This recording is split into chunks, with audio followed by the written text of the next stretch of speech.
Alldeles här då. De behöver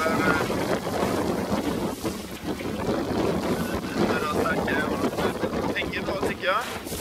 Jag har inte riktigt fått till kickningen och då eller kan jag det ser mycket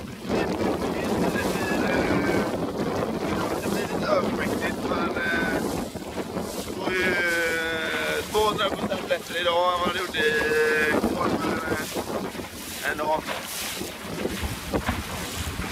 Det var ett nej här då. Bra där.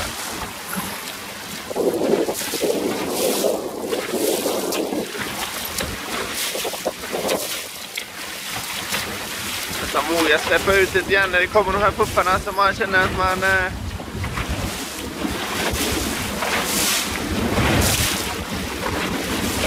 blir det för mycket tryck så bara släpp på skot.